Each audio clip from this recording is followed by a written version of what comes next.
जय श्री राम सभी को। हमारा देश तो आज़ाद हो गया था 1947 में, लेकिन क्या हमारे मंदिर आज़ाद हुए थे? आज भी तो हमारे मंदिर किसी दूसरे के अधीन है, किसी दूसरे के नियंत्रण में है।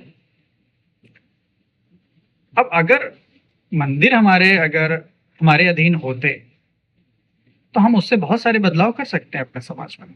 जैसे कि सरकार तो गुरुकुल नहीं बनवा सकती, कम से कम मंदिर तो गुरुकुल बनवा सकते थे ना। गुरुकुल बनवाने का एक सबसे बड़ा रीज़न कि हमारी जो शिक्षा व्यवस्था है, वो पूरी तरह बदल चुकी है आजकल के समय में। मैं काफ़ी जगह पे देखता हूँ तो कॉन्वेंट में पढ़े हुए लड़के इंग्लिश बहुत अच्छी बोलते हैं, पढ़ने में तेज़ होते हैं, लेकिन संस्कार के नाम पे ज़ीरो होते हैं। उनको बड़ों का सम्मान कैसे करना चाहिए, क्या करना चाहिए, कैसे अपने माता-पिता का सम्मान करना चाहिए, केयर करनी चाहिए, उनको कुछ नहीं पता होता है। वो तो लगे पड़े हैं इंस्टा के रील बनाने में, रील देखने में, स्वैग में, सिगरेट पीने में, बहुत सारी चीज़ों में लिप्त हैं। तो मेरे मन में भी एक सवाल आया कि यार इतने सारे बदलाव हुए, क्या हम अपनी शिक्षा पद्धति नहीं बदल सकते? क्या हमारे हिंदू धर्म के लड़के जैसे हर जगह के अलग-अलग लोगों के बने हुए हैं शिक्षा पद्धति भी, क्या हमारे हिंदू धर्म में क्या दिक्कत है? हम नहीं बना सकते गुरुकुल? हमारे यहाँ इतना चढ़ावा आता है, इतने डोनेशंस मिलते हैं, तो एक सबसे जो अच्छी चीज़ जो बदलाव आ सकता है हमारे समाज में, एक गुरुकुल बना के शिक्षा पद्धति एक अच्छी तरीके से चालू करके, तो क्यों नहीं हम कर पा रहे हैं वो चीज़? आज क्यों ना हो? क्योंकि हमारी तरफ से किसी की आवाज़ नहीं उठती है, किसी की डिमांड नहीं है। आजकल सब लोग कॉन्वेंट और इंग्लिश मीडियम इन सारी चीज़ों में लगे पड़े हैं। क्यों? क्योंकि मेरा बच्चा पढ़ने में तेज़ है, कॉम्पिटिशन फाइट कर रहा है।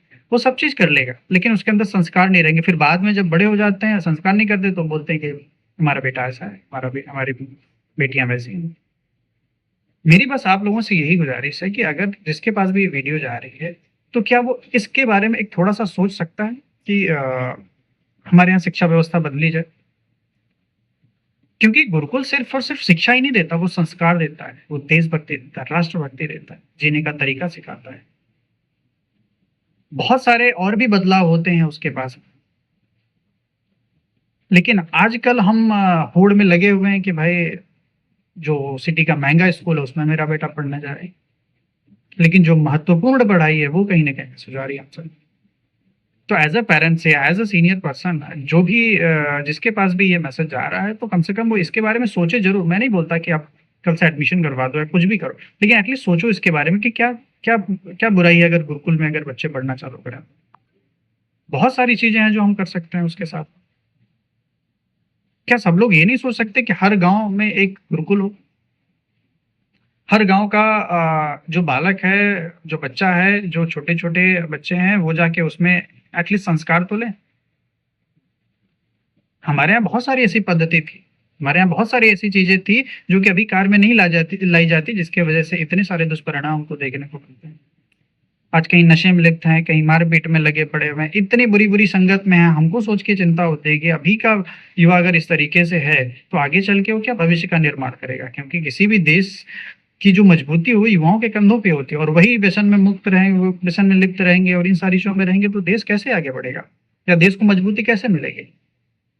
किसी ने बड़ी अच्छी बात कही थी, अगर किसी को बर्बाद करना है तो उसके संस्कार को बर्बाद कर दो, वो खुद बर्बाद हो जाए, अपने आप को बर्बाद कर देगा और आज वही तो हो रहा है। ये सबसे बड़ी सोचने वाली बात है, अगर हम इसके बारे में सोचें या इसके बारे में कुछ भी कर सकते हो तो हम ज़रूर करें, क्योंकि जब तक हम लोग कोई इनिशिएटिव नहीं लेंगे तब तक तो कुछ बदलाव आने वाला नहीं है। आजकल हम लोग लगे पड़े हैं कि भाई नौकरी करना है, बिज़नेस करना है, ये करना है, वो करना है, ये बहुत अच्छी बात है, बहुत ज़रूरी है ये सारी चीज़ें करने के लिए, लेकिन उसके चक्कर में अपने बच्चों के भविष्य के साथ खिलवाड़ ना करें।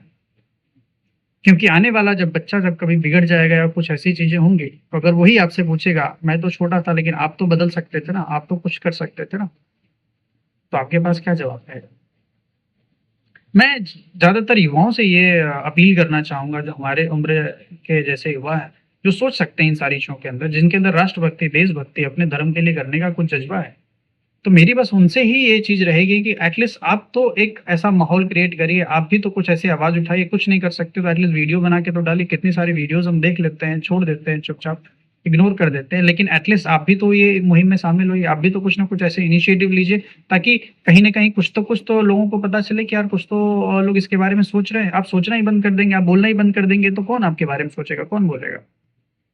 मेरी आप सबसे गुज़ारिश भी है कि आप ज़रूर इसके बारे में सोचिए, ज़रूर इसके बारे में कुछ न कुछ इनिशिएटिव लीजिए और कम से कम अपने घर में तो कम से कम बच्चों को संस्कार दीजिए। हमारे वेद हैं, हमारी गीता है, हमारे रामचरितमानस हैं, हमारे पुराण हैं, बहुत सारी ऐसी चीज़ें हैं जो हम उनको वैदिक शिक्षा दे सकते हैं घर पे ही। बस सवाल ये करता है कि क्या हम इच्छुक हैं कि नहीं? हम बोलेंगे कि भई सनातन धर्म बहुत पुराना है, सनातन धर्म बहुत अच्छा है, लेकिन सनातन धर्म के बारे में ही नहीं पता होगा, तो फिर वो कैसे आइडेंटिफ़ाई कर पाएँगे कि क्या है, क्या सही है, क्या गलत है? तो मेरी आप सबसे गुज़ारिश भी रहेगी कि आप एटलीस्ट यहाँ से शुरुआत करिए। ये बहुत ज़रूरी है आने वाले हमारे भविष्य के लिए, आने वाले हमारे देश के लिए, आने वाले हमारे युवाओं के लिए। क्योंकि आज इनिशिएटिव नहीं लेंगे, आज कुछ न कुछ नहीं करेंगे, तो आगे चल के हमको इसके परिणाम बहुत बुरे मिलेंगे। और मैं चाहता हूँ कि हर गाँव में एक गुरुकुल की व्यवस्था हो, हर गाँव के बच्चे उसमें शिक्षा प्राप्त करें, हर गाँव के बच्चे अपनी प्राचीन संस्कृतियों से एटलीस्ट जुड़ें। क्योंकि जिस देश में संस्कृति नहीं बचती, उस देश खत्म हो जाता है। तो हम सबसे यही आग्रह रहेगा कि हम सब मिलके एटलीस्ट जो युवा हैं, जो सोच सकते हैं, जो कुछ कर सकते हैं, हम सब मिलके कुछ न कुछ इसके बारे में सोचें, मुहिम छेड़ें कि भई हर गाँव में एक गुरुकुल की व्यवस्था तो होनी चाहिए, ताकि लोग संस्कार तो सीखें। जय श्री राम, जय भारत।